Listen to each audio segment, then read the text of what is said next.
Kung gutom kayo, nagtitipid kayo, meron pala dito sa Madrid ay buffet libre. O, di ba? Di ba na kailangan gumastos? Libre siya, buffet pa. O, unlimited one to sawa. Saan ka pa? Got a lot of time. Don't wanna let it slide. 반짝이는 sea in life 스쳐갈 수는 없잖아. Look at all the stars. Tell me where you are. 오늘이 지나면 후회를 따윈 없어야 하잖아. Hold up, got a good feeling. Can't sleep, my heart is beating faster than usual. Thrill in the city lights. Break free, gotta make a run, 'cause the night is waiting. Hi guys! We just arrived back at Madrid, no? It's already 1:30 p.m. So, nag-train lang kami from Seville to Madrid. Nag-Renfe kami. And apparently, yung parang ticket namin, valid na siya for the local train dito, no? Yung sa Cañas. So, hindi na kailangan bumili ng... Oo, kasi Renfe din siya. So, good to know, hindi namin alam yon. Kanina nung bumibili kami ng ticket sa vending machine, merong staff dun sa Renfe. Tapos yun, sabi niya, valid daw yung ticket namin. So, punta nila kami ng platform. Oh, yun, nag-scan. Hindi lang namin nabutan yung train kasi medyo natagal lang kami sa pagbaba. Pero yun, good to know. Ang lamig. Grabe. Tatry na namin sigurong puntahan yung mga itineraries namin today. Well, actually, wala kami masyadong itinerary dito. More on kakain lang kami. Ha? Kakain lang kami dito, guys, sa Madrid. Kasi from 5 p.m. hanggang tomorrow, umuulan siya. So, yun. Kakain lang talaga tayo dito, guys, ha? Yun na nga guys, inulan kami pagkatapos sa Jollibee. Pagbigyan nyo na kami, ha? Mga OFW, pagbigyan nyo po sa mga ganyan, ha? Ayun, nakakatuwa lang kasi ang daming foreigners, no? Hindi lang yung mga Pinoy, may mga Koreans, may mga puti, may mga Africans. Tontuwa sila sa chicken joy natin. Pero syempre guys, kung galing kayo sa Pinas, di ba? Kung nasa Madrid kayo, okay lang na hindi naman kayo mag-Jollibee. So sa amin lang itong mga OFW na nangungulila sa langhap sarap ng Chicken Joy. Nag-tour ng ilang days na, yung parang after 3 days nanghihina ka na kasi wala kang rice na, alam mo yun? Oh, yun guys. So comfort food, di ba? Halimbawa, nag-Europe tour ka, di ba? So, kung nagsawa ka na sa European food, oh yun, at least dito sa Madrid, meron kang option na mag-Jollibee. Meron din sa Rome, sa Milan. Meron ba si UK sa London? Meron din doon. So, since inuulan, wala. Ganito lang guys. Maglalakad lang kami.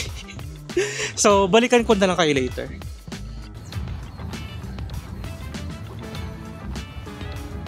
Hi guys, we're back to Madrid. Dito tayo ngayon sa El Retiro Park.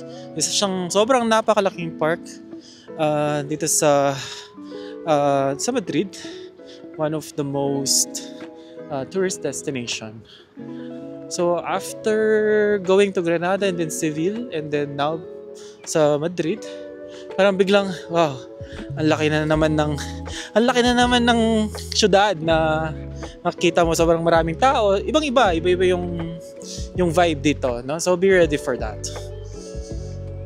At syempre ngayon from Seville, doon umaaraw tapos kaya mo lang magpolo. Dito grabe, malamig. Di nga kaya masyado ng damit ko eh. Pero yeah, laban na to.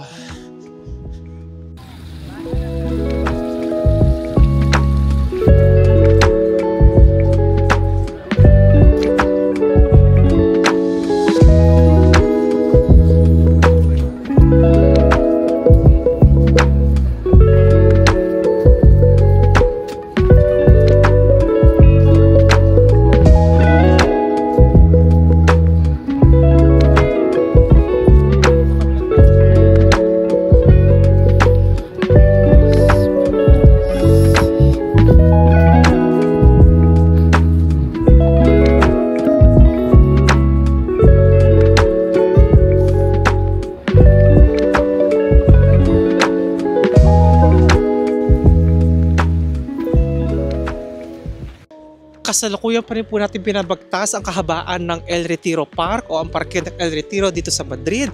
Napag-alaman po, di umano ng aming team. Lumipad po ang aming team. Guys, ang daming tao dito kahit malamig. Ang daming nagpipicture. Daming turista. Tsaka yung mga locals nagja-jogging sila.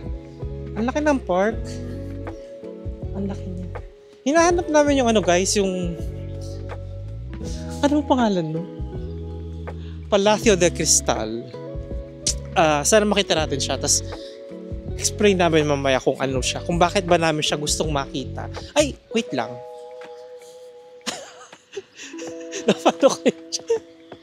Oh, punta kayo ng Madrid. Oh, may cherry blossoms din pala dito. Yun. Ayan. Hinahanap pa rin namin siya guys. Hindi pa namin siya makita. Medyo mahina ang research team natin ngayon. Parang 40 minutes na tayo naglalakad. Okay lang yan, para matagtag yung Jollibee. Matagtag si Jollibee. Ay, ito na! Hindi yan. Hindi siya. Nasaan siya? Siguro. Ayan mo. Ito na! Ito. Ay, sorry. Excited lang. Sige, balikan namin kayo guys. Kuha muna kami ng ano. Tingnan natin kung mukha na natin siya ng magandang shots. Okay, Slope. Slope is the term. Saan? Dun sa... Ramp? Ramp? Kiralda? Slope pababa lang yun. O pagpataas. Anyways, mga amigos, amigas, under renovation po ang Palacio de Cristal. Sayang, yun po man din yung gusto kong makita dito sa El Retiro Park, no? Kasi ano siya, it was made nung kailan ba yun? 1887 ba yun? I'm not sure.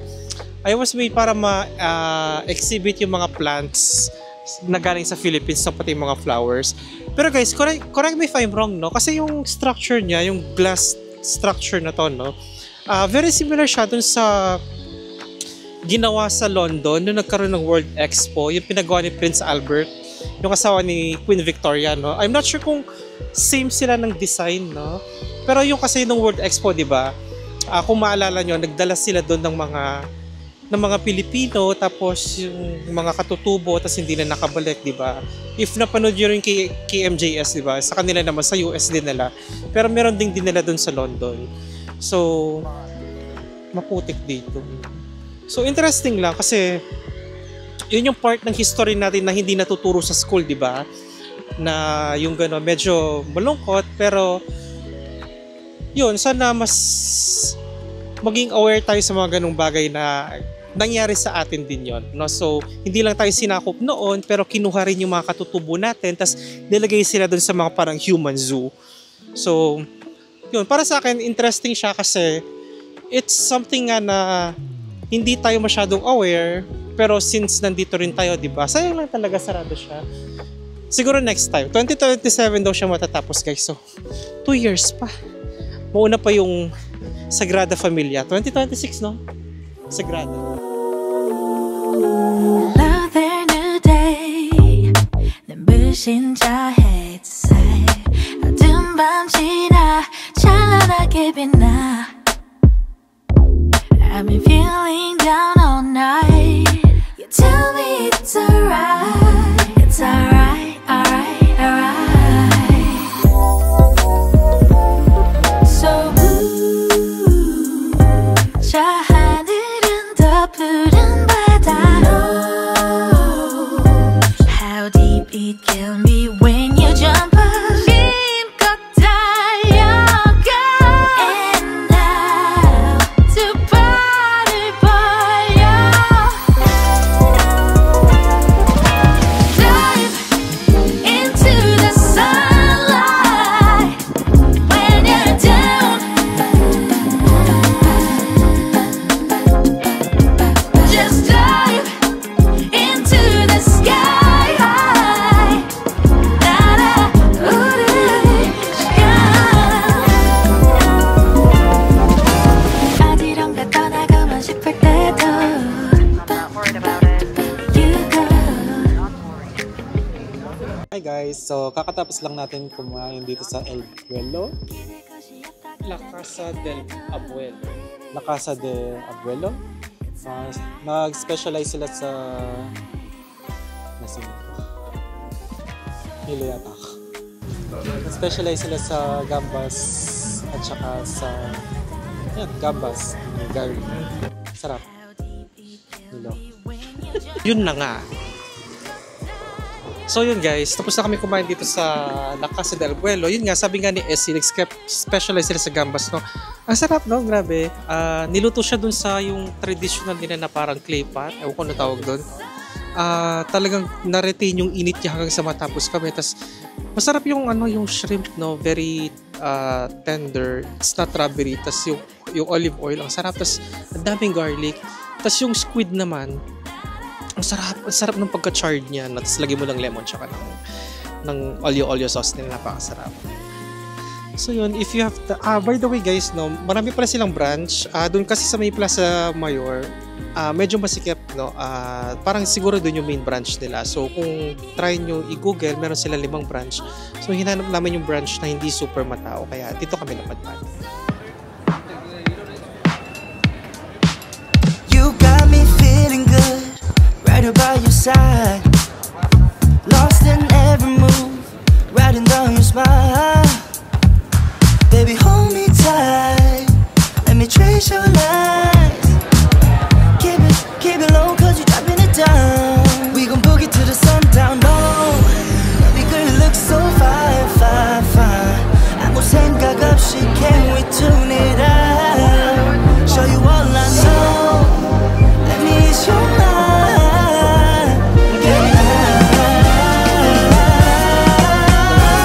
And by 6:08, give me another minute of your time. We'll turn it upside down. And be sick all night, cause we'll switch it up inside out. And I give all that you want. Let me make you say left, right, up and down. Let's fall in love, backtrack and do it over. Do it over. Let me make you say left, right, up and down. Let's do it all night, but never getting sober. Never getting sober. Know you want me feeling you, right on top of mine. Lost in every groove, holding down your spine. Baby, hold me tight, we gon' be alright. Keep it low, cause you're dropping it down. We gon' boogie to the sundown, no. Baby girl, you look so fine, fine, fine. So guys, ito na, tatry ko na yung pangarap kong bacalao with honey and ano kasi sinabi niya? Mustard. So, ito talaga yung gusto ko yung try. So, it's a fish na merong honey and mustard. So, try natin.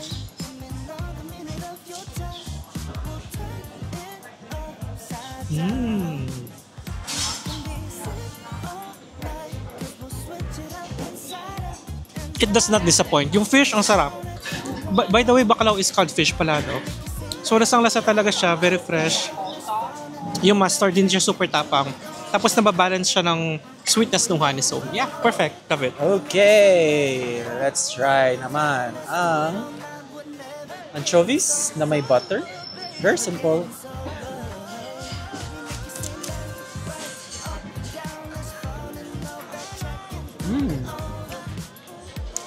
Ang sarap nung anchovies, yung anchovies. Para siyang cured meat, yung lasa niya. Ganong level. Walang lansa. Sarap.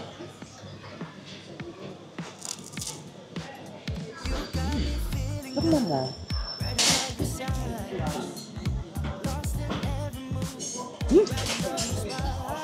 Ganyan yung lasa.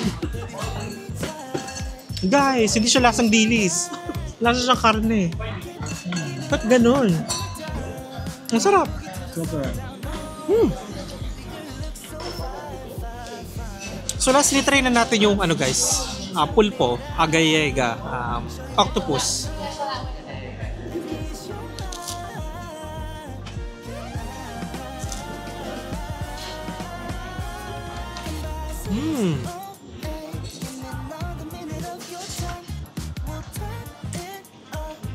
Malamig siya. Walang lansa. At hindi siya rubbery. Very soft. Sarap. Lasang dagat. Yummy.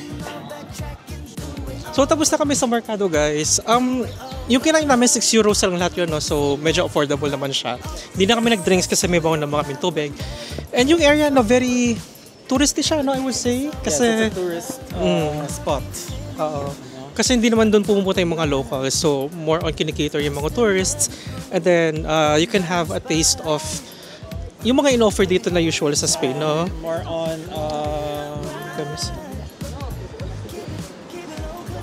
it's more on kinikater nila yung mga small bites, no? A taste of yung mga tapas instead of ordering the whole plate. Pero mostly on top, nandun lang siya sa crunchy, toasted na bread. Tapos doon nakalagay yung tapas nila. Sobrang yummy nung nakain ko yung sardines, yung anchovies. I love it. Especially na mix na siya dun sa butter. Grabe. That's very 10 out of 10. Tsaka guys, kung solo traveler kayo, no, don't be afraid kasi may mga naka-encounter kaming solo travelers kanina. Yung katabi namin, nag-order naman siya paella. Tapos yun, nagpa-picture siya, nagpa-video siya. Yun, affordable din naman siya. Pero yun nga, kung gusto nyo, pwede nyo na naman itry yung iba't iba kasi liit-liit lang din naman siya. So, affordable. Tapos baon na lang kayong tubig, ha? Para mas mura. Pero masarap yung merong nag-ano dun guys, yung masarap na drinks na vermouth. Mukhang legit naman siya. So, kung may time kayo, try nyo siya, no? And, ang alam ko maraming Pinoy na, ito na pala siya. Yung Basilica. Basilica na ba to? O iba yan? Wala nag-iba yung vibe, no? Ayun, marami din doon guys, Pinoy na staff, so don't be afraid. Yun pala guys, yung Mercado, no, katabi lang siya ng Plaza Mayor, so 3-minute walk lang siya. And yun, busog na kami. Pero since nag-Jollibee kami, no, late-late na lang yung mga kinakain namin. So meron pa kami pupuntang spot mamaya. So tingnan natin kung magugustuhan ba natin siya. So see you! Guys, nakalimutan ko palang kwento kanina, medyo nakakatawa lang, no? Nung paggaling namin sa Seville, pagbaba namin ng train, di ba nag-metro kami gamit yung Renfe. Tapos di ba naiwan kami ng train? Hindi lang pala kami naiwan ng train, merong mga tita-tita na mga Espanyol din na naiwan din ng train. Tapos tumatakbo siya sa akin, tinatanong niya kung papunta ba ng station yun, yung station na pupunta din namin. Tapos sabi ko, yun lang sinabi ko. Tapos nagtanong pa siya in Spanish niya ako ng malalang-malala. Hindi na ako nakapagsalita. Pinakita ko na rin yung cellphone. Sabi ko, ito yung susunod. Tapos nag-Spanish pa rin siya. Tapos yun, sabi niya, maghintay na lang tayo. 10 minutos yung sinasabi niya. Tapos, nung paglabas namin ng train, hindi rin sila makalabas kasi yung ticket nila, ayaw na naman mag-scan. Sabi ko, dito kayo. Tinuturo ko sila. Tapos lumapit sila. Doon sila lumalabas. Tapos, yung isang tita, gusto nyo na sumunod sa likod namin. Doon na rin siya lalabas. Binawal lang siya. Nakakatawa lang, no? May mga... Binawa na lang siya ng security. Pero, ano kasi sila guys, medyo matatanda na ng mga tita. Pero galing silang ibang parts ng Spain. So, magbabakasyon dito sila sa Madrid. So, yun lang. Medyo nakakatuwa lang.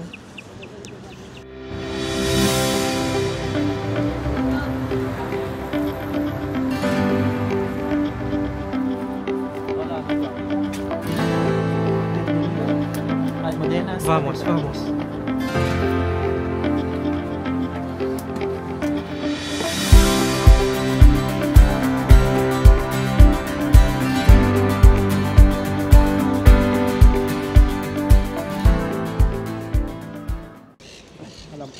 Yun guys, so maglit lang kami sa katedral, no?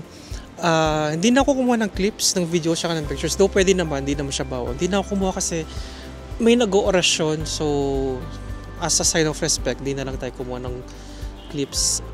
If ko-compare ko siya sa ibang cathedrals na napasukan natin, no, sa Sevilla at sa Granada, ito medyo modern siya yung sa Madrid. Hindi ganun karami yung paintings, hindi ganun ka-intricate yung designs. Pero yung altar nila maganda din. Yung altar nila actually medyo kamukha doon sa Sevilla. Yung maraming layers, no? Maraming ibig sabihin din. Again, di na natin siya. Tsaka ano pala, free lang yung entrance. May nakalagay lang doon na note na pwede ka mag-donate ng €1 kung gusto mo. Pero hindi naman siya required. Again, free entrance. Tapos yun, kung nandito na rin kayo sa area guys, visit nyo na rin siya, no? Lalo na against mga Catholics. Kasi ma-appreciate nyo talaga siya sa kabuuan niya.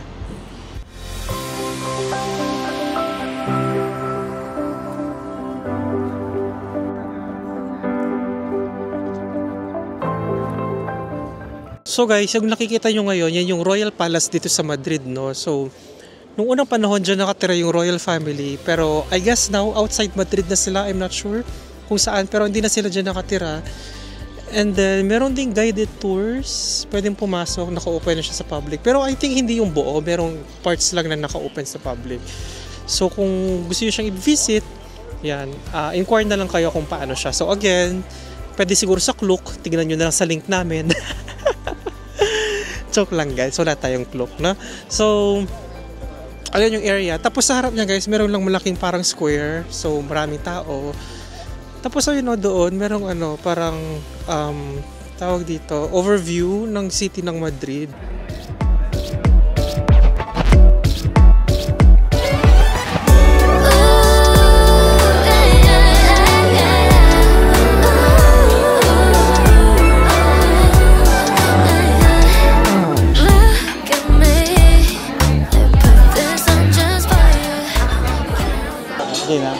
So guys, we're here at Churreria 1902.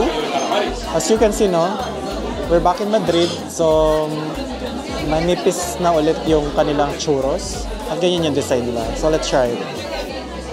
Oh. Ganyan yung consistency ng kanilang chocolate, no? Nasa thicker side siya. Let's try. Baka sa...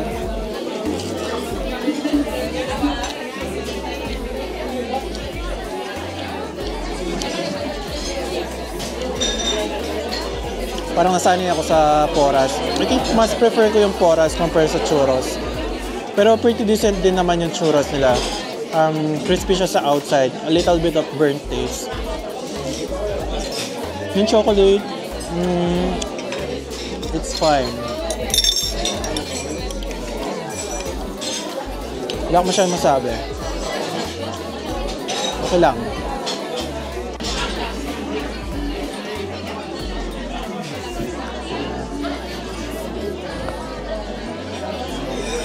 Hindi mo siya kinakain?